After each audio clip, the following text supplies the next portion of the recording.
This is Dolynny TV, ladies and gentlemen. Welcome back to another edition of Edmonton Oilers discussions here on Sundays. Lazy day, I haven't done much and it feels good because last night was stressful enough. We don't need to do too much after winning 6-5 over top of the LA Kings, not in overtime, but in regulation somehow. That was a fantastic finish from us last night. However, I think point of discussion this morning, as it should be, as I'm going to give you my take because I don't want to miss the boat on the conversation that should be taking part today, and in fact what they talked about in the first period panel on Hockey Night in Canada last night, about Mike Smith's goaltending and, well, Mike Smith's puck handling, right? It goes hand in hand. Mike Smith is almost just as good of a goalie as he is a puck handler. That's a scary kind of statement when you start talking about goalies because usually that means they're terrible. However, last night we saw, and the night before against the Vancouver Canucks, we've seen variations of how good and how bad risk-reward puck handling from the goaltender can be. And ladies and gentlemen, this is something to the level of Mike Smith's puck handling ability that we have not seen as Oilers fans in a very long time. Honestly, I think the last time I've seen a goalie do as much effectively puck handling as Mike Smith has the past two games would have been Dwayne Rollison batting the puck like a baseball in the playoffs back in 06. That's my memory. I don't know. Maybe we've had somebody since then, but you look at the names we've had in net since then, I really don't think we have. So with that said, what we have to do is look at Mike Smith's puck handling abilities here and kind of judge why it's effective, why it's not, and of course give you my insight into why it could be very, very successful this year. So Mike Smith has played 573 career games in the NHL and had 15 assists in that time. That's a stupid kind of stat because you'd imagine a guy who puck handles as much as Mike Smith does would have very, very big numbers when it comes to assists, yet he only has 15. The key, though, what you need to know is last year with the Flames offense, which was just prolific last year for scoring a lot of goals, especially that top line, Mike Smith got 3 assists in 42 games played. Now, okay, what is that an indication of? Well, you know what? 3 assists isn't that special. It's just an indication that he got the puck, either a secondary or primary assist on a breakout or something, right? It's by no means saying his puck handling is so elite that he's going out there and creating offense. By no means. Absolutely not. But you look at this and you think, okay, 3 assists in 42 games, so that's actually almost technically 6 assists over a full season. Dial it back to 60 games and you're talking about 4 assists or maybe even 5 out of your goaltender. Well, guys, you do the math on the Oilers defense last year. If you can have 5 assists out of one goaltender and 2 out of the other, suddenly that's an additional 4 points or 4 goals created by the goaltender in comparison to last year between Cam Talbot and Mikko Koskinen, who had a total of 3 assists combined. So 3 assists out of those two. Well, okay, but if you could mathematically get 5 and 2 out of Smith and Koskinen, you're talking that additional 4 goals. And honestly, yeah, okay, maybe it's just the offense was able to bury an extra 4 goals and the goaltender happened to be involved. But when you're talking about the goaltenders being able to combine for an extra 4 assists, that is huge. That is unreal to think of because, guys, you know what? If the goaltender's getting assists on goals, they generated that goal more often than not. And especially, let's dial it back to Mike Smith here for a second, is the simple fact that the way he handles the puck, the way he can play the puck up the boards, off the boards, whatever, is very simple to create a breakout that maybe technically didn't exist if you used the defenseman to go out there and try and do such breakout, right? So Mike Smith, with the puck handling, is able to generate offense. And you look at our characters up front, right? You've got Nuge, McDavid, Draisaitl, Kazian. You've got Nygaard. You've got Yurko. You've got guys that all have speed, right? Almost everybody in this lineup is capable of going on a breakaway and finishing half the time. That would be a fair statement as comparison to last year.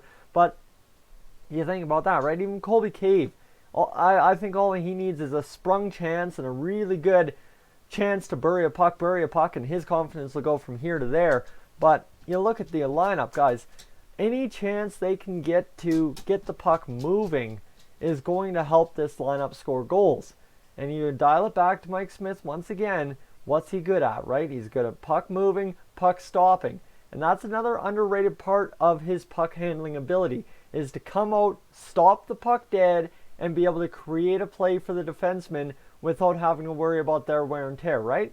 Because if the defensemen have to go behind the net to pick up that puck, or around the boards to pick up the puck, instead of having Mike Smith come out to stop it behind the net, you may end up having that extra hit. You may end up having something else go on with this team that you don't need, right? If, say, Adam Larsson gets banged up along the boards after his injury recovery in 2 months from now, that's a huge loss again. Or Clefbaum getting a shoulder injury, Persson getting a shoulder injury, anyone getting a shoulder injury from a run into the end boards could be a scary thing.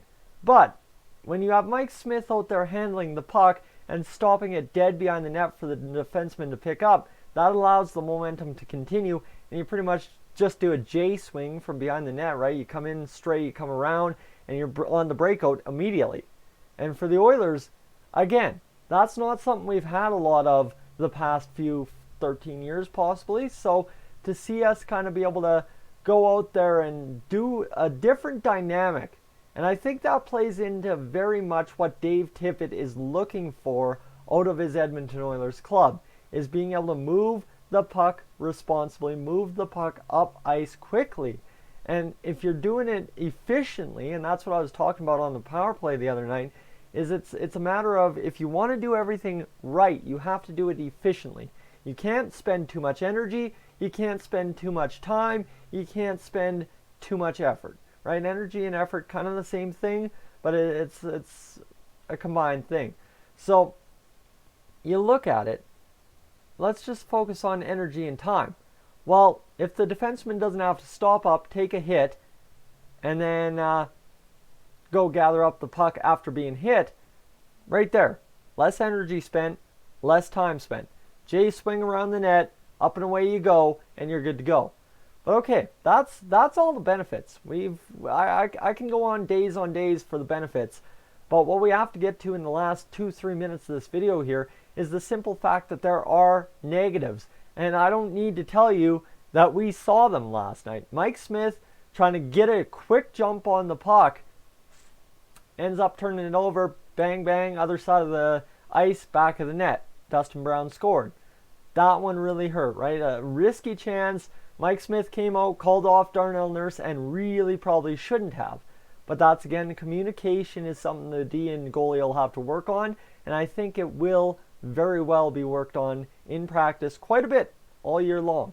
Then you've got the miscue behind the net, bad flashbacks of 2006 playoffs against the Carolina Hurricanes in Game 1. Scary, don't like seeing that. That's one thing that's going to cost the Oilers when it comes to Mike Smith handling pucks, is behind the net. Like I said, even though you can stop it dead and allow the J swing to take place, is the simple fact that those turnovers are going to happen, and we don't have the defenseman that is just going to bully over and stop the play dead right there. That's unfortunately not the build of the Oilers defense. So there is that risk that the turnovers will happen and goals will happen. But okay, let's go right off the bat to my start of my video. I think I mentioned it, is the simple fact that Mike Smith had 2 turnovers last night that cost us goals. Keep in mind, Mike Smith had a penalty drawn. Yeah, Mike Smith drew a penalty against the Vancouver Canucks. So 1 big pro, 2 big cons. Really, after 2 games, Mike Smith made 1 stick handling mistake, plus minus wise, right? If you want to use plus minus for defense and forwards, think about plus minus in terms of mistakes for Mike Smith, and he's plus minus 1. That's it.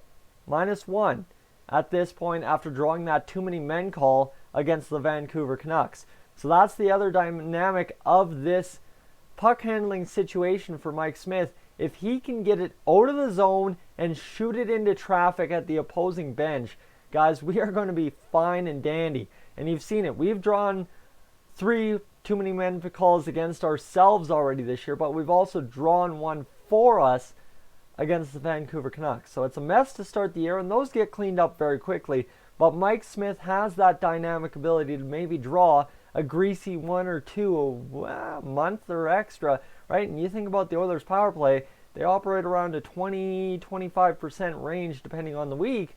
Well, suddenly, ladies and gentlemen, you draw an extra penalty or 2 a month, you're talking about potentially an extra goal, and you just never know how much that could swing the momentum in a game. Guys, I'm Tyson, this is Dolynny TV. That's been my breakdown. As always, I will catch you in the next one.